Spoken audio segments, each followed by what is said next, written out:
Por más de 2 décadas, este fue uno de los datos más repetidos en la historia de la genética moderna, que aproximadamente 1 de cada 200 hombres vivos hoy en el planeta porta la marca cromosómica de un solo conquistador medieval.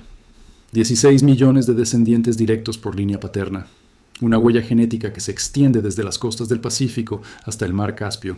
El dato llenó libros universitarios, documentales, exhibiciones de museos. Parecía inapelable, parecía cerrado, hasta que un equipo en Shanghái analizó los datos desde el principio y descubrieron que, desde el inicio, el mundo entero había estado mirando el marcador equivocado. El estudio que encendió esta historia se publicó en febrero de 2003 en el American Journal of Human Genetics. Lo firmaron 23 investigadores coordinados desde la Universidad de Oxford, bajo la dirección de la genetista Tatiana Serhal. Durante años, habían reunido muestras de sangre de más de 40 poblaciones distribuidas a lo largo del corazón de lo que alguna vez fue el Imperio Mongol. La meta era trazar cómo las migraciones históricas habían dejado rastros en el ADN. Lo que encontraron no tenía precedente. Enterrado entre los datos, un solo linaje del cromosoma y aparecía una y otra vez, no en una ni 2 poblaciones, en 16 distintas, dispersas en una franja enorme de Asia Central y Oriental.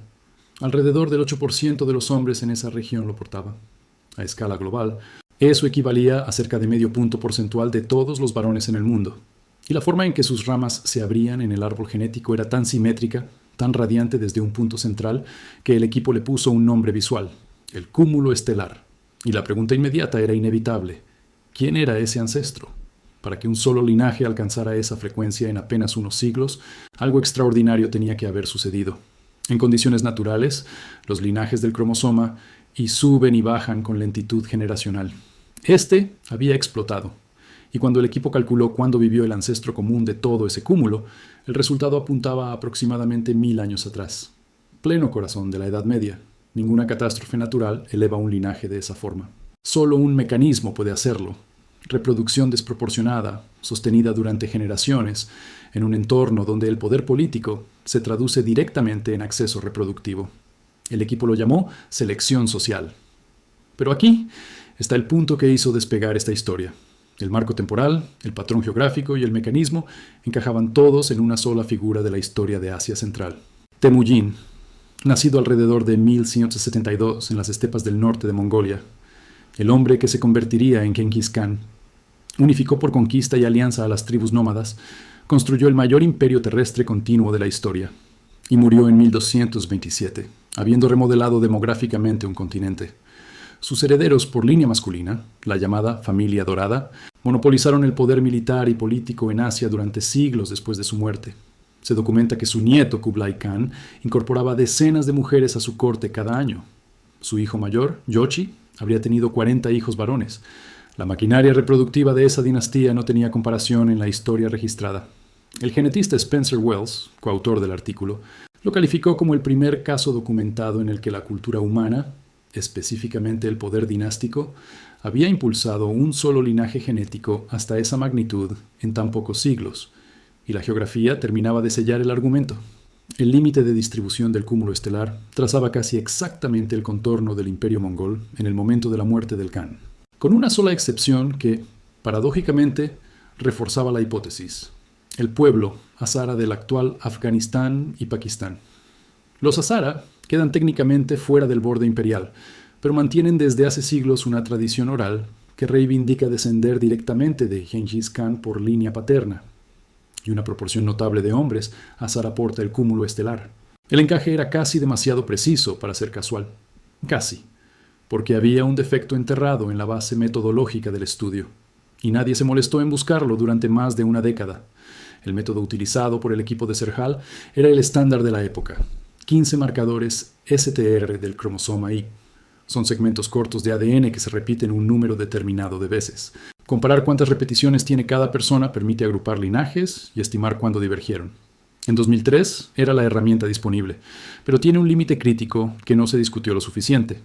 Medir 15 marcadores STR es como intentar identificar a alguien solo por su estatura, su peso y el color de su ropa. 2 personas completamente distintas pueden coincidir en esos 15 puntos y pertenecer a ramas totalmente diferentes del árbol genético. No estás leyendo su identidad completa. Estás leyendo un resumen que puede inducir a error. Y encima de eso, el estudio daba un salto lógico que el mundo aceptó sin mayor resistencia. Nunca nadie tuvo el ADN de Genghis Khan. Su tumba no ha sido encontrada. Según la tradición mongola, el grupo que trasladó su cuerpo ejecutó a todo el que se cruzó en el camino durante 40 días de viaje. Luego, 1000 caballos recorrieron la zona para borrar cualquier rastro. El lugar exacto del entierro quedó tan bien guardado que 8 siglos de búsqueda, incluidos ejércitos, arqueólogos y hasta tecnología satelital, no han logrado ubicarlo. La montaña sagrada de Burkhan Khaldun, donde se cree que descansa, hoy forma parte de un área de protección estricta reconocida por la UNESCO. Excavar está prohibido por ley y custodiado por la tradición viva del pueblo mongol. La conexión entre el cúmulo estelar y Genghis Khan siempre descansó en 3 pilares: la antigüedad estimada del linaje, su distribución geográfica y el caso Hazara. Nada más. Sin un hueso, sin un diente, sin una sola célula del conquistador. Durante años, esa evidencia circunstancial bastó. La narrativa era demasiado elegante, los números demasiado grandes. El mundo siguió citando el dato. Pero en 2012 apareció la primera grieta real. Un equipo de investigadores analizó a los descendientes documentados de Batu Monke Dayan Khan, gobernante del Yuan del Norte entre 1474 y 1517.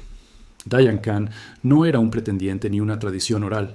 Su cadena genealógica, rastreada a través de registros históricos independientes hasta Genghis Khan por línea masculina directa, era uno de los árboles más sólidos disponibles. Si la familia dorada portaba el cúmulo estelar, estos hombres debían portarlo. No lo portaban. Su haplogrupo era C2C1A1A1 M407, una rama completamente distinta del cromosoma Y, sin ninguna superposición con el cúmulo estelar.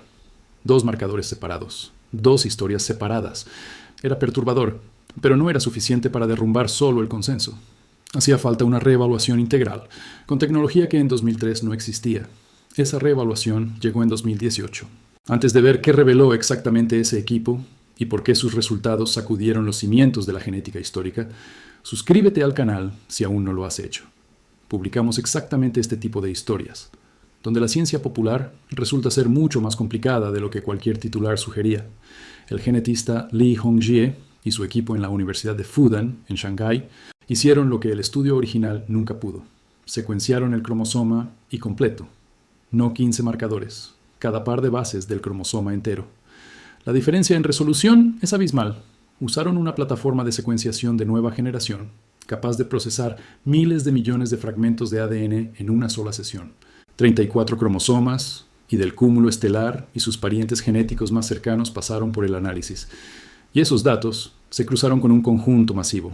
18.210 individuos de 292 poblaciones distribuidas por el este de Eurasia, recolectados durante casi una década de trabajo de campo. Lo que el estudio de 2003 había identificado como un solo cúmulo, el equipo de Fudan lo resolvió en 36 sublinajes distintos y más de 265 variantes. Era la diferencia entre ver una mancha de luz en el cielo nocturno y distinguir, con telescopio, cada estrella individual. Los resultados desmantelaron la afirmación original en 3 puntos concretos. Primero, la antigüedad. Con secuenciación completa, el equipo calculó que el ancestro común más reciente del cúmulo estelar vivió hace aproximadamente 2.576 años, con un intervalo de confianza de 1.975 a 3.178 años, no 1.000 años. Más del doble. Eso sitúa el origen del linaje más de un milenio antes del nacimiento de Genghis Khan. El cúmulo estelar no surgió en el siglo XIII. Ya era antiguo cuando él nació. Segundo, la distribución. Las frecuencias más altas del cúmulo estelar no aparecían en casas reales ni en clanes con pedigrí imperial documentado. Aparecían en clanes comunes de la estepa, con frecuencias de hasta el 89%, sin conexión genealógica con la familia dorada, sin ningún registro de ascendencia real. Tercero, el resultado de Dayan se confirmó. Ni uno solo de los portadores del cúmulo estelar en todo el conjunto de datos podía rastrear su árbol genealógico hasta Genghis Khan, y el descendiente documentado portaba M407, no el cúmulo estelar. La conclusión del equipo de Fudan fue directa. El cúmulo estelar no es la huella genética de Genghis Khan. Es uno de los linajes paternos fundadores de todas las poblaciones que hablan lenguas mongólicas, dispersado durante miles de años de expansión nómada ordinaria a través de la estepa. El imperio mongol aceleró su difusión, sí, pero el linaje en sí precedía al imperio por siglos. Lo que esto significa es sencillo y devastador. El reclamo genético más citado del siglo XXI se construyó sobre una inferencia que parecía obvia, pero nunca fue puesta a prueba. La selección social sí existió. El imperio mongol sí remodeló la genética de Asia Central, pero el marcador que el mundo asoció durante 20 años con el conquistador pertenecía a toda la población mongola, no a su línea de sangre específica. Y aquí el misterio se profundiza. Porque si el cúmulo estelar no es el cromosoma Y de Genghis Khan, ¿cuál lo es? La evidencia actual no apunta a una respuesta. Apunta a 4 candidatos distintos, cada uno con argumentos a favor. Ninguno definitivo. El primer candidato es el propio cúmulo estelar. Todavía hay investigadores que sostienen una versión revisada de la hipótesis original, argumentando que la antigüedad del linaje no impide que Genghis Khan haya sido un amplificador reciente dentro de un linaje ya preexistente. Es la postura más difícil de defender después de 2018, pero no ha desaparecido del debate académico. El segundo candidato es R1b M343. En 2004 se excavaron 5 tumbas en Tabantolgoi, en el este de Mongolia, datadas en el periodo imperial mongol. Los ajuares eran extraordinarios.